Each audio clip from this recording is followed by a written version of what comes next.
É muita alegoria para um episódio só. Succession, episódio 5 da quarta e última temporada. Vamos lá, dar um passeio pela Noruega e entender essa relação de Madison e os irmãos Roy, né? Antes, por favor, cogite em algum momento desse papo deixar um like no vídeo. É simples pra ti, mas tem um bom retorno pra mim. Não esquece de comentar ao longo do vídeo, deixando também as suas impressões do episódio. E isso aqui contém spoilers, fique por sua conta e risco. Agora vamos lá ao que interessa.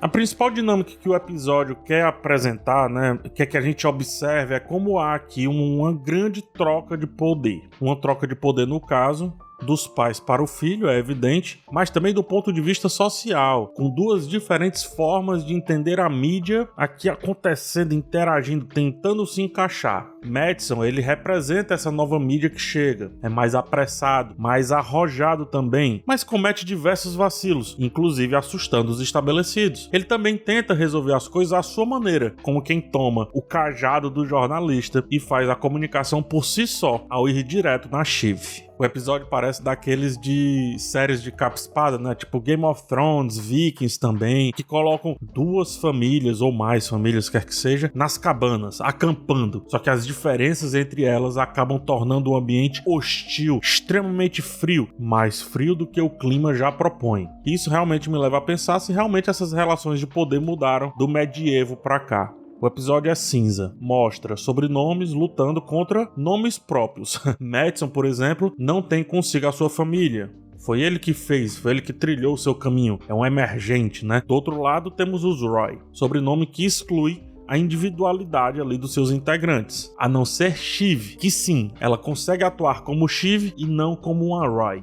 Kendall não consegue agir como Kendall, ainda que queira muito. Roman não consegue agir como Roman e quando faz, coloca muita coisa a perder. Ficam nessa de tentar imitar Logan um para o outro e falham miseravelmente e também se antecipam em praticamente todos os passos que deveriam dar. Não percebem que a única coisa que eles têm em mão naquela dinâmica não é a empresa, marca, mídia ou quer que seja. É o tempo, é isso que o cara tá comprando. Tempo, porque de resto ele conseguiria sanar tranquilamente. Enquanto Kendall afasta a irmã, Roman se esforça minimamente para incluí-la ali nas conversas. Note o desconforto de Kendall ao perceber que Roman já está na sala da presidência antes dele. A sensação de superioridade que ele exibe ao sair do carro, né, e caminhar até a empresa se esfacela em instantes quando ele vê aquela cena, ainda que as pessoas estejam aplaudindo. Nenhuma iniciativa própria dele parece funcionar, tendo então que dividir o poder com o irmão, né? Até porque, como eu disse, Kendall deixou de ser Kendall. Agora ele é Kendall e Roman, vice-versa. E a cadeira do Logan tá lá, vazia, como se o velho ainda estivesse de alguma maneira presente, observando tudo aquilo dali acontecer. Kendall lança um olhar furtivo para o objeto de desejo, um pouquinho antes de entrar na sala. Um objeto de desejo cheio de obstáculos, como quem diz que ele também está cheio de obstáculos para chegar ao seu desejo, e de fato ele não consegue chegar lá. Ele precisa seguir em frente. Velhos assuntos precisam ser resolvidos. Kendall, mais uma vez, não senta na cadeira da presidência. É por isso que sua decisão, ao final, de não negociar mais com Madison ocorre. Ele quer aquele diacho daquele objeto.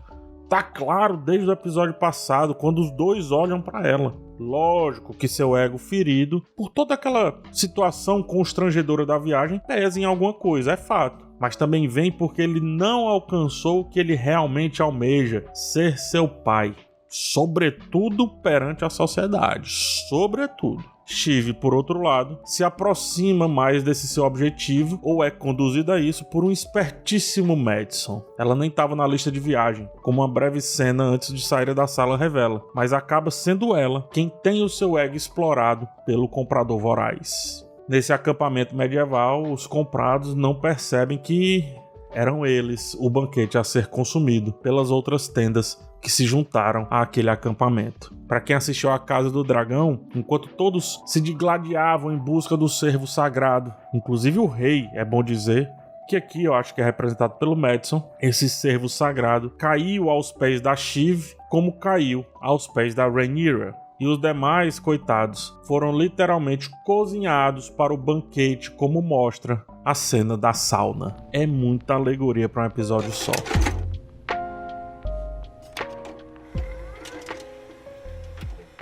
a velha mídia que tenta sobreviver nessa disputa de poder ainda acha que de alguma forma tem o poder de marca e tenta barganhar com isso em mente. Esquecem, porém, qual a influência que eles ainda têm ali de verdade naquele jogo, né? Que é o da percepção da mídia pela sociedade, não da marca como foi um dia. Ou seja, eles não conseguem construir sequer um filme de sucesso que só a marca impressa naquele cartaz já resolveria. Não, eles têm que convencer agora que aquilo dali é bom, que aquela informação é boa, que aquele filme é bom, o que quer que seja. Não conseguem levar o seu comprador justamente para esse lado aí, esse lado do poder. São menosprezados. E em alguns momentos nessa disputa são pisoteados, sem nem entender o que está acontecendo. Compare aqui com a velocidade de se publicar algo, ainda que pela metade, no Twitter, por exemplo, com a velocidade de se preparar um jornal que sairá apenas amanhã, ou um noticiário televisivo que sairá apenas à noite. Se a Waystar não conseguiu construir credibilidade ao longo desses anos e sentou-se em toda a pedância de um poder que não era fragmentado, como é o poder de hoje, né? Esse poder da informação, cara, não é nessa viagem que vai conseguir dar essa percepção ao comprador. Menos ainda para um Madison que representa justamente a espada que fragmentou esse poder da informação. Ele vê e deixa bem claro isso, que todos os nomes da empresa, com exceção de alguns poucos, representam a ideia do velho,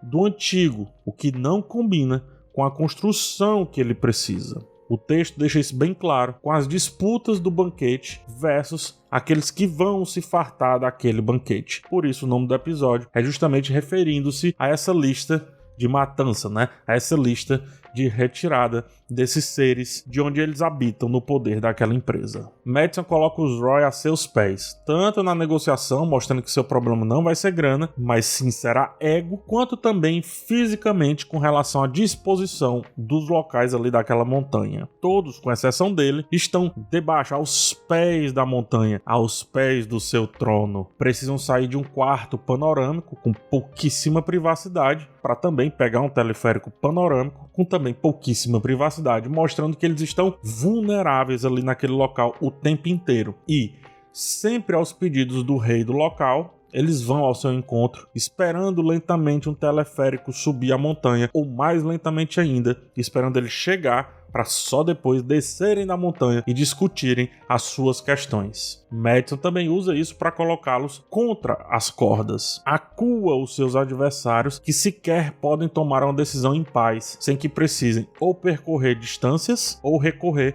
ao escritório ao lado. Eles estão completamente subjugados do ponto de vista cultural, mas também físico, muito feito ali. Serviu para que o comprador entendesse quais eram os pontos fracos daquela situação, daquele cenário como um todo. E achou. A nova disposição desqualifica Shiv, deixando bem evidente onde a guarda do Roy está um pouquinho mais exposta. Se estamos falando de poder o tempo inteiro, numa negociação, prometa poder para aquele que tem menos. É simples. Dado o final do episódio, tá claríssimo como Shiv e Madison chegaram a um tipo de acordo, mesmo que seja pontual ali para a venda. Não só ao final, com relação ali à questão da foto dos irmãos, mas como ela passa pelo Tom e desdenha dele, como quem finalmente tem boas cartas em suas mãos, alguma perspectiva que, por exemplo, não a fará sentir-se menos do que foi no episódio passado, né? Como ela estava realmente se sentindo a ponto de cair. Ela não quis ser levantada. Por isso ela mostra que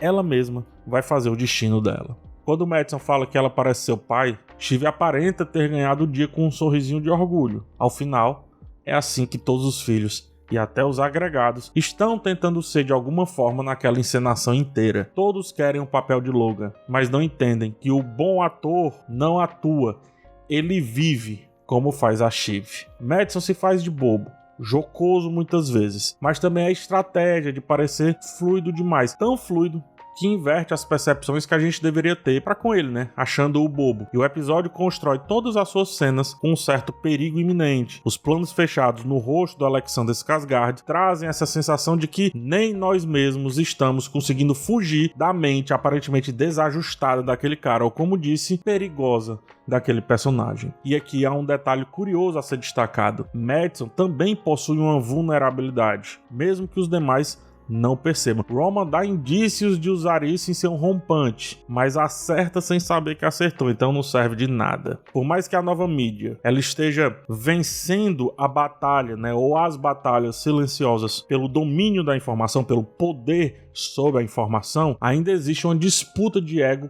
considerável entre essas partes. Afinal, a velha mídia representa uma dinastia longínqua, muito duradoura, e o novo rei, embora empoderado pela sociedade, embora tenha saído do povo, parece retratado aqui como uma criança em uma festa de adultos. O interesse do Madison na aquisição ali daquela empresa é uma maneira de resolver a questão do ego dessa nova mídia, que ainda não conquistou respeito pleno em todos os espaços sociais. Sua pressa revela que não quer ou não pode aguardar o curso natural dos acontecimentos, não consegue deixar o rio correr e por isso constrói uma onda ou uma barragem para acelerar a chegada da água onde ele deseja, mesmo que isso lhe custe uma fortuna. Por isso trata-se aqui sobre tempo, como eu falei. Madison está tentando comprar tempo ao oferecer mais grana para os Roy, só que os Roy não conseguem perceber isso. O objetivo dele é acelerar o progresso a tal ponto que até o progresso que é avassalador por natureza seja avassalado e por isso ele se torne o símbolo supremo e incontestável da nova era.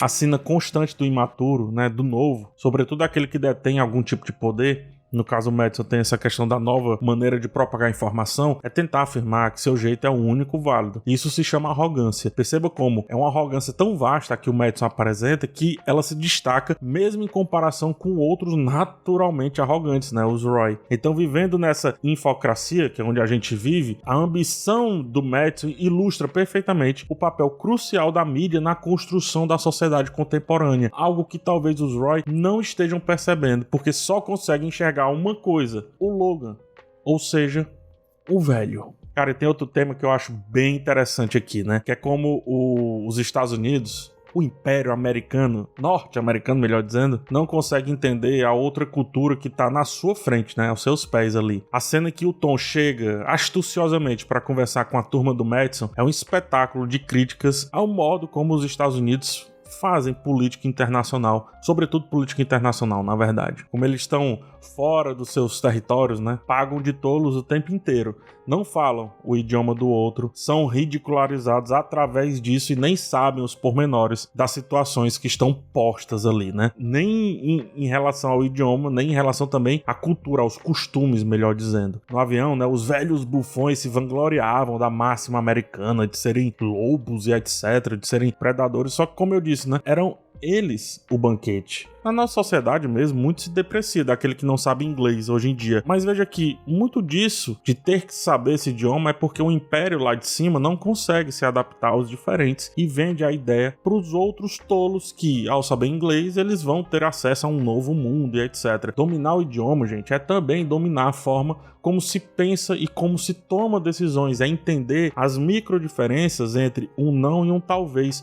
Por exemplo, ora, os vikings, majoritariamente conhecidos por suas habilidades marítimas, conquistas territoriais, avanços e etc., se aventuravam em terras desconhecidas o tempo inteiro. E eles enfrentavam desafios culturais e linguísticos, mas eles se adaptaram às novas culturas e só depois vinham impor a sua cultura, que já parecia quase que um mix entre a deles e a dos conquistados, né? Os romanos, por outro lado, tinham uma abordagem um pouco mais pragmática, sistemática, de expandir ali o império. Eles estabeleciam colônias, promoviam a integração cultural e espalhavam sua língua, né, o latim, como a língua franca daquele local. Então, quase sem perceber, o dominado estava completamente sendo dominado, preso pelo dominador. Porém, aqui note um detalhe: quando Roma não conseguia impor-se diante desse outro, os nomeava de bárbaros, descaracterizando, portanto, a sua humanidade, atrelando-os a esse sentimento de monstruosos. Como são bárbaros aqueles que não sabem inglês, né? Não é o que dizem? Segundo aí apontam vários bonachões que não sabem que aquele que não sabe inglês pode saber português, alemão, francês, espanhol, ou seja lá o que for. Ou que um dos fatores da queda do Império Romano foi justamente as invasões bárbaras, fechando, portanto, a alegoria desse episódio.